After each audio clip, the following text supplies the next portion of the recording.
The lectionary passages for today include Psalm 149 and Romans chapter 13, 8 through 10. Let us use them to consider the challenges of practicing peace in a world saturated with the language of war. Psalm 149. Praise the Lord! Sing to the Lord a new song, his praise in the assembly of the faithful. Let Israel be glad in its Maker. Let the children of Zion rejoice in their King. Let them praise his name with dancing, making melody to him with tambourine and lyre. For the Lord takes pleasure in his people. He adorns the humble with victory. Let the faithful exult in glory. Let them sing for joy on their couches. Let the high praises of God be in their throats and two-edged swords in their hands to execute vengeance on the nations and punishment on the peoples, to bind their kings with fetters and their nobles with chains of iron, to execute on them the judgment decreed. This is glory for all his faithful ones. Praise the Lord. Now, this psalm may have been used to get people ready for an approaching war. And it shows us the wide range of emotions and actions humans are capable of, even in threatening times.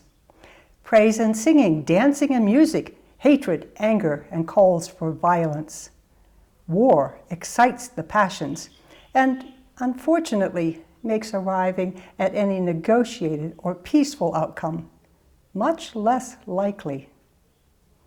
In Aubrey de Selincourt's book, The Young Schoolmaster, two university students are having a philosophical discussion about history and the teaching of it. The protagonist says he thinks it is important to teach students the causes of war, not just the names and dates. The other lad scoffs. There's only one cause of war, in my opinion. People like it. It's a man's life, he said, and a woman's too. You should hear my brother Alec on this subject. He's 6 years older than me. He says women had the time of their lives during the war.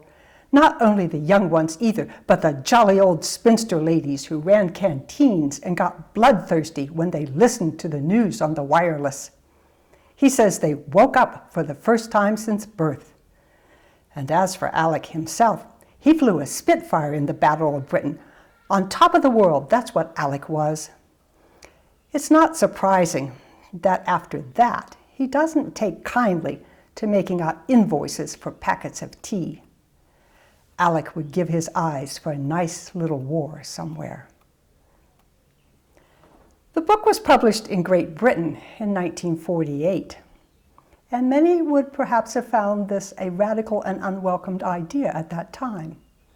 But in 1989, 41 years later, I was doing graduate studies in Britain, and one of the courses was on the folklore of World War II.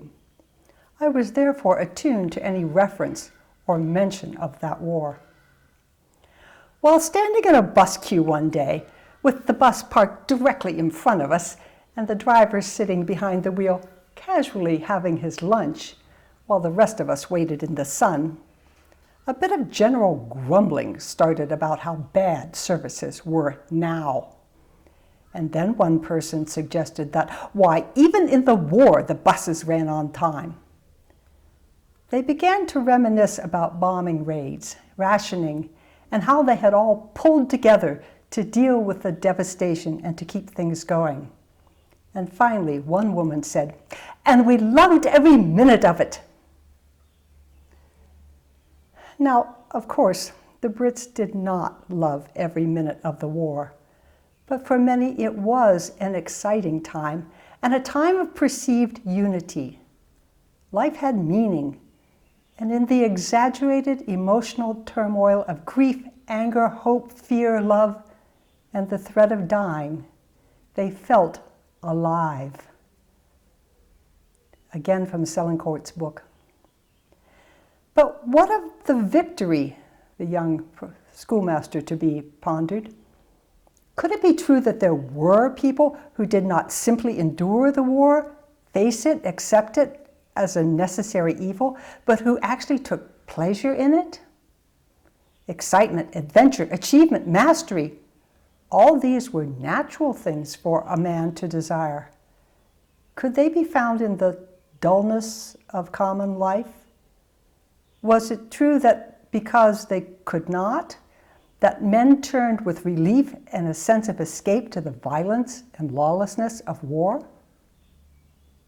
Or we might ask, if not the lawlessness of actual warfare, at least to the excitement of a vicarious one. Do we really want war, or just excitement, and perhaps a sense of meaning and unity in our lives? For years now, political and public rhetoric has been filled with the language and imagery of violent confrontations, as metaphors of war are applied to an ever-widening range of societal problems. In 1964, U.S. President Lyndon Johnson announced a war on poverty. A few years later, Nixon declared war on drugs. Since then, we have seen war declared on many things, including cancer, hunger, crime, and terrorism.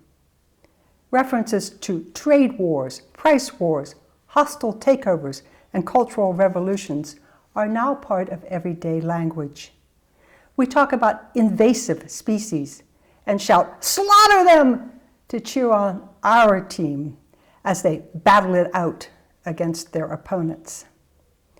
We say discussions devolve into a war of words when opposing factions become inflexible about compromise. We seem to be at war or fighting against something all the time now. And now we are told we are at war with a virus. Metaphors of war are being applied worldwide to the COVID-19 pandemic. Is this because we no longer have any other language that seems strong enough to rouse people to common efforts? War metaphors can be useful. They can motivate people to take an issue seriously. But by their very nature, these metaphors frame issues as a fight between opposing forces, and they tend to dehumanize the opposition, even when the real problem is not even human. The COVID-19 virus is a biological disease, but as a war metaphor, it is recast as a malicious force. And in the need to define the enemy, the virus has been personified, given human faces, through blaming particular nations or groups for its origin or spread. And this has increased political, cultural, and global polarization. U.S. President Trump's insistence that it is a China virus has been linked to a rise in racist attacks on Asians in North America and elsewhere. Trump's claim recast the virus into a category of foreign threat and stoked traditional U.S. fears of foreign influence, as well as tapping into long-held stereotypes about immigrants as sources of disease. Besides their potential for creating panic and reinforcing negative stereotypes, war metaphors also have the potential to undermine democratic institutions. There have been authoritarian power grabs around the globe linked to the pandemic. In the Philippines, President Duterte gained the right to punish people spreading false information about the outbreak, a right that could easily be used to silence political dissent as well. Even in the UK, with its solid institutions of a democratic nature, the coronavirus bill gave that government measures that were unprecedented in peacetime, including the power to detain and isolate people, ban public gatherings, including protests, and shut down ports and airports. And while the state of emergency declared in South Africa has also restricted movement and imposed similar limitations on our freedoms in the interest of dealing with the virus, at least the process here has been consultative, and strategies and restrictions have been reviewed and adjusted as the situation changes. Never, ever should a government use war as a metaphor in a time of peace, writes Simon Jenkins in The Guardian. Under the war metaphor, says Jenkins, we are no longer citizens, we are soldiers in a conflict. As such, politicians call for obedience rather than awareness and appeal to our patriotism, not our solidarity. Leaders would do better to promote civil responsibility and global solidarity instead of the idea of warfare. Finding a solution to the pandemic is a shared responsibility, and the solution must be global, writes Jenkins. In a study on war metaphors as public discourse, Stephen Flusberg and colleagues call war metaphors an overly simplistic, combative way of viewing the world, which may constrain how people reason about an issue, preventing or delaying effective solutions from being considered. Rutger Bregman, who studies how people respond to crises and disasters, was interviewed in last week's Sunday Times. He thinks Corona-19 might better be termed an occupation rather than a war. And he says hope is a better choice than optimism in dealing with it because optimism is lazy. In other words, optimism that the virus will just go away or that someone will find a magic cure or develop an effective vaccine soon is a lazy way of dealing with the problem we all face. Optimism is lazy, says Bregman. Hope requires action. Hope is about doing something. War metaphors also wear us out. The goal of a literal war is to seriously damage or even annihilate the opposition. Social issues like poverty and many diseases may never be completely defeated, and people eventually tune out if it looks like the fight will go on forever. As the pandemic wears on, we may become complacent and even more insular, says Bregman. What you saw in the first couple of weeks and months is that many people had this yearning that they wanted to help, wanted to contribute and do something, wanted to be of some value to the common good. But as the occupation lasts longer, our circles become smaller and we are less in contact with other people. The dehumanizing effect of separation is something to be really careful of, he warns. We also seem to be inundated with war references applied to essential workers who are on the front lines of this war against the virus. Healthcare workers, professionals, and others are described as the soldiers who are fighting this battle for us. We hear about fallen frontline workers who have lost their lives in this battle. And certainly, we need to acknowledge their sacrifice. But there are alternative ways of speaking of them. We could also talk about first responders, dedicated caregivers, committed medical personnel. Perhaps these don't feel strong enough for our newly recognized heroes, and they certainly deserve our tribute. But linking our accolades to the current situation may relegate these same people to the shadows again when the threat is gone. And those who keep us well and safe don't ever deserve to be shoved into the shadows of careless indifference. Will we always squander any peace dividend that might be put to better use by insisting that we are always at war. Jesus offers us a better way. Romans 13, verses 8 through 10 reminds us that we are to love, not fight, our neighbors. I read from the New Revised Standard Version. Owe no one anything except to love one another.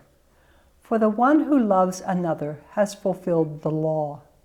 The commandments, you shall not commit adultery, you shall not murder, you shall not steal, you shall not covet, and any other commandment are summed up in this word: love your neighbor as yourself. Love does no wrong to a neighbor. Therefore, love is fulfilling the law. Loving ourselves means treating ourselves with respect, physically, mentally, emotionally, spiritually. Loving our neighbors as ourselves means we will do the same for others. And while it may fulfill the letter of the law, such a passive do no harm idea can never fill the spirit of Jesus' teaching. We are expected also to do some good where and as we can. Rutger Bregman suggests hope is better than optimism because hope is active. Ray McCully in last week's Sunday Times also said, hope will help us overcome the pandemic. Our faith and patience have been tried and tested to the full, he writes. Our tolerance has been tested, but so far as South Africans, we have shown a capacity for unity amid heavy challenges, how to overcome adversity, and how to maintain a resilient spirit. Macaulay can't resist a few war metaphors. They are hard to avoid in our language, it seems. After reporting President Ramaphosa's words that easing lockdown restrictions does not mean that we are out of the woods, Macaulay writes, we support this call for vigilance. This is not a time to let our guard down. We must continue fighting this enemy together in unity. But he ends his commentary with, we must not lose hope because tomorrow will be better. Every storm eventually dissipates and the winds die down. Every cloud runs out of rain and the sun reappears. Yes, there are alternatives to war metaphors, even now. I challenge you to find other non-violent images and metaphors to describe your experience of this pandemic, and then share them with others. And let us all remain hopeful, which means taking action to do some good, feeding, contributing in some way, praying, phoning, supporting others as we can. And let us be joyfully enthusiastic about our efforts to bring comfort, healing, justice, peace, and well-being to our neighbors and to our world. Then perhaps we can all sing praises to God without thinking of war.